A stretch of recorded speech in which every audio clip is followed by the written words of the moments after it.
ભાવનગર મહાનગરપાલિકાની સ્ટેન્ડિંગ કમિટીની બેઠક મળી હતી, જેમાં 38 ઠરાવો રજૂ કરવામાં આવ્યા હતા.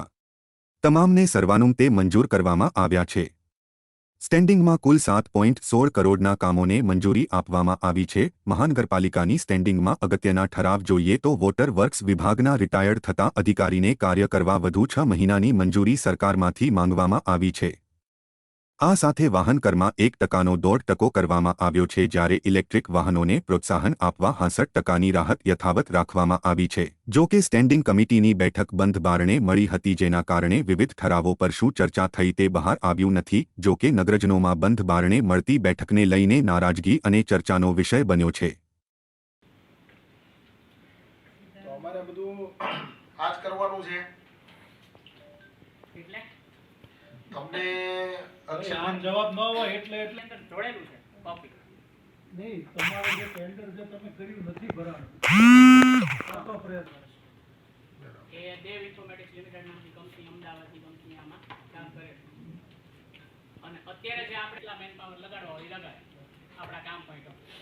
હવે આમાં આપણે એક મેન પાવર ફિક્સ કરી દીધો કે અમારે એક જ જોતો, એટલે એકનો જે રાજ્ય સરકારની એજન્સી જીઆઈએલ છે એને જે આજે ભાવનગર મહાનગરપાલિકાની સ્ટેન્ડિંગ કમિટીની મિટિંગ મળી હતી, જેમાં 38 ઠરાવો મંજૂર કરવામાં આવ્યા છે અને વિકાસલક્ષી કામોને વધારે ગતિ મળે, ભાવનગર દિવસે દાડે વિકાસની ગતિઓમાં હરણફાળ ભરે એના માટે તેને 7 કરોડ 16 લાખથી વધારે વિકાસના કામોની મંજૂરી આપી છે. પરામર્શો આપ્યા છે, પરામર્શોને બહાલી પણ આપવામાં આવી છે.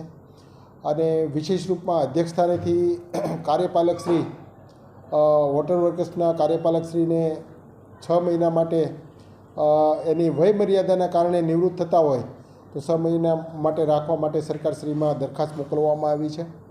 સાથે સાથે 2013ની અંદર વાહન જે ટેક્સ કર જે આપણે ઉઘરાવતા હતા એ 2013થી જે અમલવારી કરતા હતા એને રિવાઇઝ કરીને કમિશનરશ્રીની દરખાસ્ત મુજબ અમલવારી ન થાય અને એમાં થોડું કમિટીના સભ્યો અને કમિટી સાથે ચર્ચા કરી અને જે વાહન કર હતો એમાં દાખલા તરીકે ટકો હતો, ત્યાં કમિશનરશ્રીની દરખાસ્ત 2%ની હતી, પણ કમિટીને ધ્યાનમાં રાખીને જ્યાં ટકો હતો ત્યાં 1.5% કરવાનું એક આયોજન કરવામાં આવ્યું છે.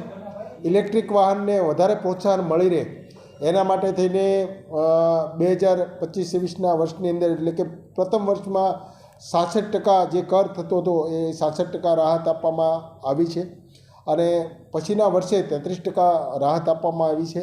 આવી રીતે અનેક આયામો સાથે ભાવનગર મહાનગરપાલિકાની આ સ્ટેન્ડિંગ કમિટીની અંદર ચર્ચાઓ કરવામાં આવી છે.